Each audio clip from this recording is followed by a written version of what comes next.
Bismillahirrahmanirrahim. Assalamualaikum warahmatullahi wabarakatuh. Kita akan melakukan skill lab penjahitan luka atau hacking.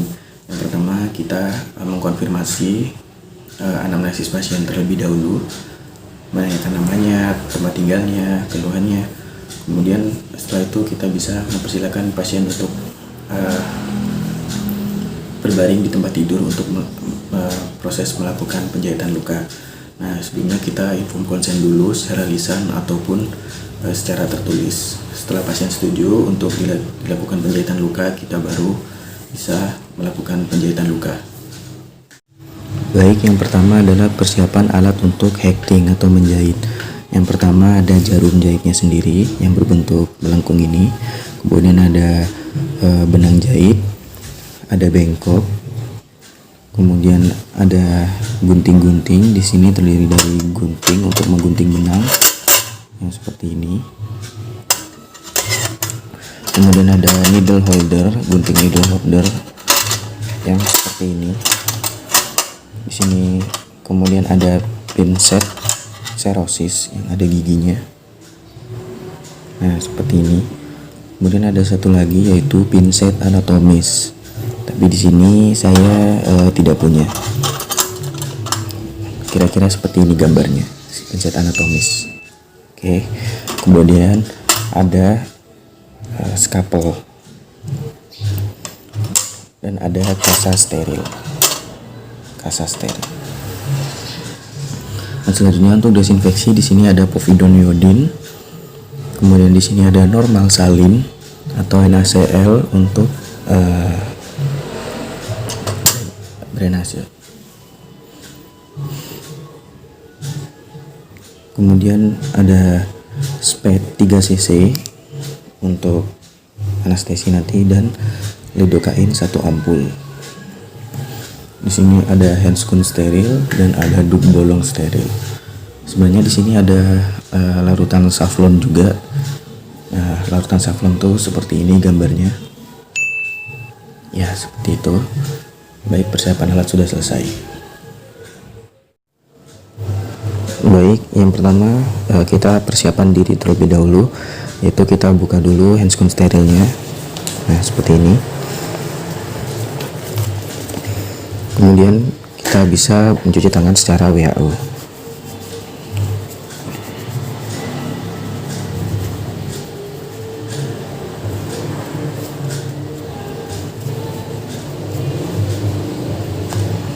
Oke, cuci tangan sudah selesai. Bisa kita memakai handscoon sterilnya. Bisa dari kiri dulu atau kanan dulu. Dengan cara skin to skin dan glove to glove. Jadi kita pegang bagian dalamnya. Kita masukkan secara perlahan.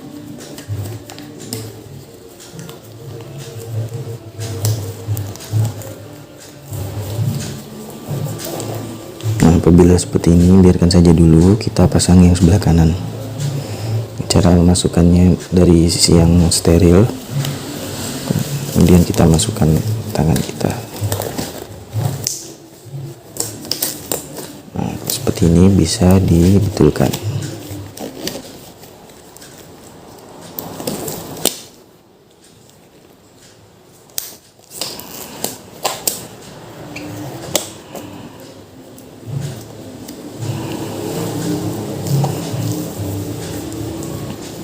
Baik, sarung tangan steril sudah terpasang dengan baik. Baik, yang selanjutnya adalah memasang benang ke dalam jarumnya. Kita memakai needle holder. Nah, kita ambil benangnya seperti ini. Nah, kita kunci needle holdernya seperti ini, baru kita bisa memasang benangnya. Nah, benangnya kita pegang tidak apa-apa.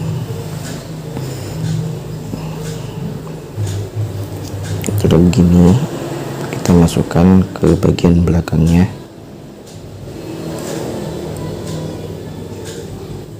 Sampai berbunyi klik atau krek.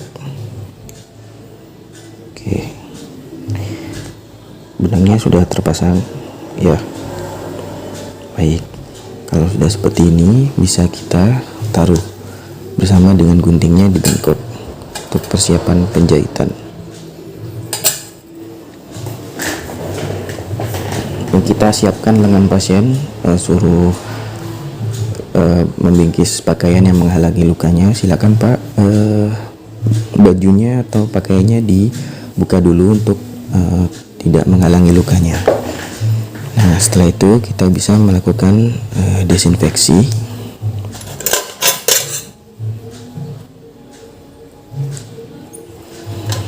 Lakukan desinfeksi dengan povidone iodine.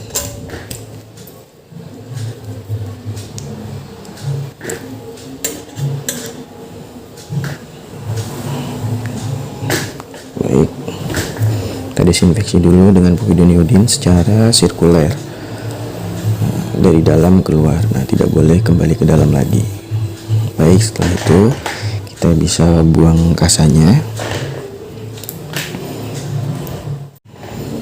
Nah, selanjutnya kita akan melakukan anestesi. Anestesi dengan spuit 3 cc. Nah, seperti ini. Nah, spuit 3 cc yang sebelumnya sudah dimasukkan lidokain. Nah, seperti ini. Jadi sudah terdapat lidokain di dalamnya. Jadi kita tinggal ambil, kita buka tutupnya secara one hand. Nah, anggap saja sudah ada lidokainnya. Kita bisa ambil kasa steril untuk memfiksasi bagian sini. Jadi untuk menganestesinya, kita dari ujung sini kita masukkan secara suputan. Bismillahirrahmanirrahim. Pak, saya suntik ya Pak. Baik, pelan-pelan sampai jarum masuk semua. Kita suntikan sambil ditarik pelan-pelan. Kemudian jarum jangan sampai keluar, kita putar arah ke bagian sana. Kita suntikan pelan-pelan sambil ditarik sampai jarum keluar. Baik, kemudian kita suntik bagian yang berlawanan dari sini secara sukutan.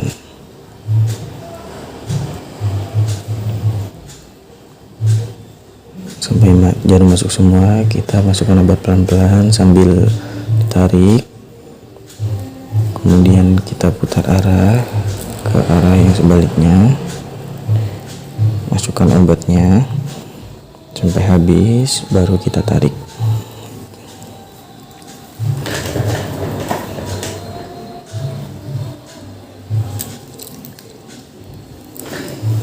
Nah, spuitnya bisa kita buang ke sampah medis.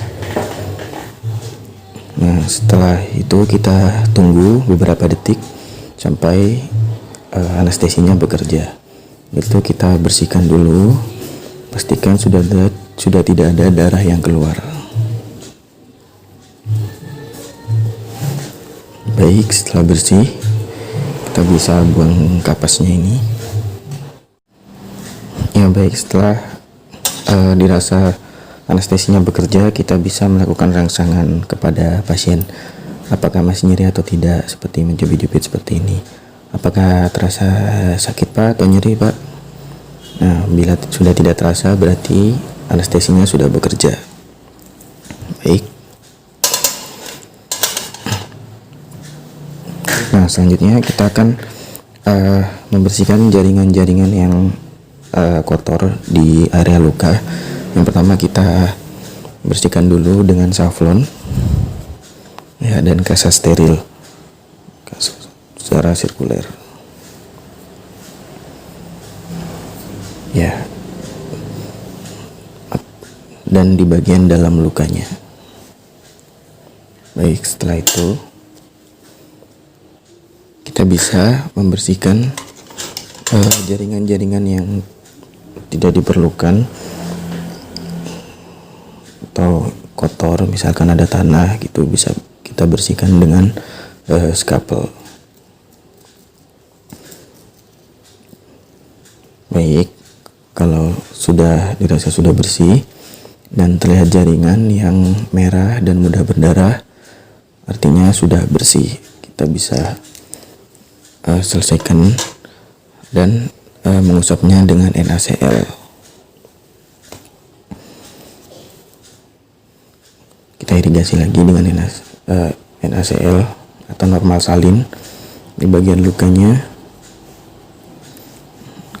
dengan kasa, kemudian kita bisa mengeringkannya dengan kasa steril. Baik, luka siap untuk ditutup. Ya, selanjutnya kita ambil benang dan jarum yang sudah kita siapkan tadi. Nah, ini kita mulai untuk menjahit.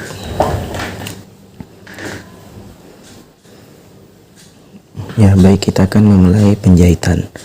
Pertama kita akan menjahitnya dari tepi luka.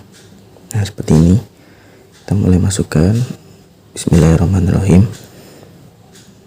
Nah, usahakan tepi sini dan tepi sini jaraknya sama.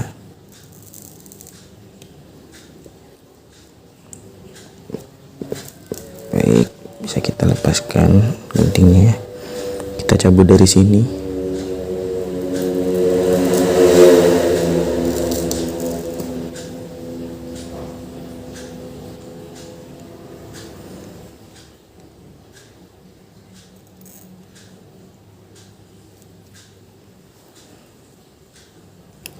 Nah, sisakan bagian benang yang kecil di sebelah sini.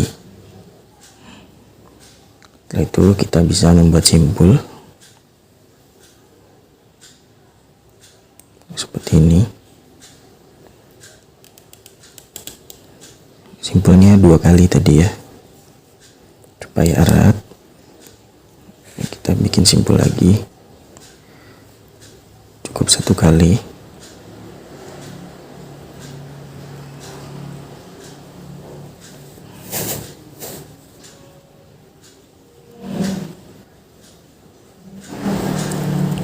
Kemudian bisa kita potong.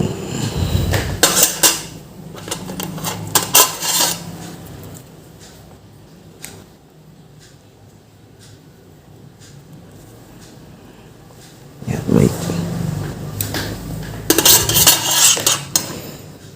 Bisa kita lakukan penjahitan seperti ini sampai lukanya menutup. Ya, setelah jahitan sudah dirasa cukup untuk menutup luka sampai ke sini, kita bisa memberikan salep gentamisin. Misalkan ini salep gentamisin, kita oleskan di kepala skapel. Kita ratakan di bagian jahitan tadi. Nah, setelah itu kita bisa menggunakan framesetin sulfat yang bentuknya seperti jaring-jaring. Ini bukan ya, contoh. Yang kita letakkan di sini. Kemudian di atasnya kita letakkan kasa steril untuk menutup lukanya. Setelah itu kita aplikasi dengan plester ataupun perban. Nah, baik, penjahitan luka telah selesai. Alhamdulillah. Wassalamualaikum warahmatullahi wabarakatuh.